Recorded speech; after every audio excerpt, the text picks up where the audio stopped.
You don't seem to fit in. Perhaps people talk about you as being extra, or maybe you feel not normal or even broken. It's like you're living life in hard mode. Maybe you think you have ADHD and you've talked to a psychiatrist. They've tested you, but they say you don't have it. What are you supposed to do? We're going to talk about that. But first, agates. Let's start with a story. Every summer growing up, my family would vacation on the Pacific Northwest coast. We would get out of the summer heat and we would go enjoy a nice, cool couple of weeks camping by the ocean. The place where we would camp every summer had a particular beach called Agate Beach, which was famous for people to go and be able to find agates. Agates are a semi-precious stone, so they have some value to them, but you're not going to get wealthy finding and selling agates like you would with diamonds or sapphires or something like that. When I was young, we would go down to the beach and I would see two different kinds of methods for agate hunting. The first method is the sit and dig. It's where people would just plant themselves in one spot, probably on a blanket, and they would just start digging down and they would try and find agates. It never worked. Method number two is how I learned to hunt for agates. My dad and I would walk down Agate Beach and he would stop and he would draw a small circle in the sand with a stick. And he would say, in this circle, there is an agate. And so I would get down on my hands and knees and stick my face really close to the circle and I would hunt around trying to find that agate. And I would pick up maybe some pieces of whatever until I eventually found the agate. And he'd say, okay, good job. And then we would get back up and we would keep walking. We would continue down the beach this way, my dad drawing circles and me hunting for agates. We would do this over and over until I got better and better at hunting for agates. The circles would get bigger and bigger and bigger until we got to the point where my dad stopped and he said, now the circle is the whole beach. And I was left to my own devices to walk down the beach and look for agates. It was way more effective than the sit and dig method. But not only that, as I walked down that beach every summer and got older, I learned some really important life lessons. I want to share those with you as to how they relate to ADHD. So the first lesson is that agates are really hard to find on that beach. Why? Because the beach is wet. With the beach being wet, the agates are wet. Wet agates tend to look almost identical to wet quartz. But when you pick them up and dry them off, they look very different. Both agates and quartz are made from the same material, silicon dioxide. The difference is in the crystalline structure. So when you're dealing with quartz, quartz tends to be large single pieces of crystal. They also tend to be a lot more dull when they're dry. And so that was the dead giveaway. The agate crystalline structure is different. It's made of many, many, many microscopic crystals.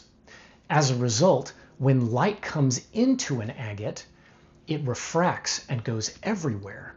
And agates look like they glow when you put a light behind them. So as you'd be walking down the beach and you'd see an agate or what you thought could be an agate, you'd reach down, pick it up, dry it off. If it was dull, it was quartz. You'd toss it back. If you dried it off and it still could have been an agate, the real test was hold it up to the sun. Another lesson that I learned hunting agates has to do with the size of the agate you're looking for. When you look in a pile of very small rocks on the beach, usually they're in like long strips where the waves have washed them ashore, the agates that you find are generally the same size. So if you want to find large agates, go to the large sections of rocks. So what does this have to do with ADHD? Well, the current way that ADHD is diagnosed is in the DSM-5, which is the Diagnostic and Statistical Manual Revision 5 that psychiatrists use to go through, categorize different mental health issues, and be able to diagnose them. For ADHD in particular, there are 2 sets of 9 different requirements. There's a bunch of other requirements in there too, but let's focus on those. The first set of 9 deals with hyperactive and impulsive type ADHD. The second set of 9 refers to inattentive type ADHD. And there's also a third type of ADHD that's recognized in the DSM-5, which is essentially a combination of the two. It's where you exhibit some types of hyperactive and impulsive symptoms, but also some inattentive types. So to really understand what's going on with ADHD symptoms and the DSM-5, we need to understand where those symptoms came from. It turns out that those ADHD symptoms were used originally in clinical trials and studies.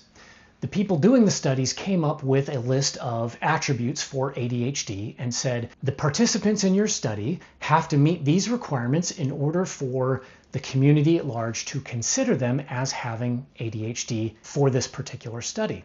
Those symptoms were used so many times in different clinical studies that they were basically taken and copied and put into the DSM well before version 5. But now they are what's used to judge who has ADHD and who doesn't. The problem is that those symptoms fit certain people with ADHD really well. But a lot of people with ADHD, they don't really fit.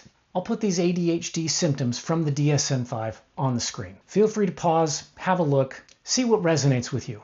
So aside from the DSM-5, one of the grandfathers of ADHD research is a gentleman by the name of Russell A. Barkley. He has done so many studies on ADHD that he's really increased the knowledge of what ADHD really is and what it isn't. He's developed his own set of criteria to look at ADHD that goes well beyond what the DSM-5 does. Dr. Barkley took these 89 different symptoms that he identified in ADHD and he codified them into a form, which is called the BDEFS, the Barkley Deficits in Executive Function Scale. You can go through this form, you can rate each of these 89 different categories on a scale of 1 to 4. You add up the values, it gives you a good indication of where you kind of sit on that ADHD scale. Dr. Barkley's research shows that ADHD is not broken up into 3 types, but that it's more of a spectrum. You have a bunch of different symptoms, and those symptoms change over time, depending on who you are, where you're at in your life, and there's a good chance that a year from now, these symptoms will show up differently. So maybe we feel like we're broken. Maybe that's because we're looking at ourselves and expecting us to look just like everyone else around us. Sometimes that can happen in certain situations, like the agate and the quartz being on the beach in the water. They're both wet. They look very, very similar. But in reality, we're not quartz. We're agates. Stand in front of the light. Glow. Be extra. Give to the world. It's what we're made to do. It's what we're hardwired for. Also, surround yourself with big rocks. You'll be the same size as them, just like the agates in the big piles of rocks on the beach. To quote Winnie the Pooh, the things that make me different are the things that make me. Thanks for spending some time with me. I appreciate you, and I look forward to seeing you in the next one, where we engineer the crap out of ADHD.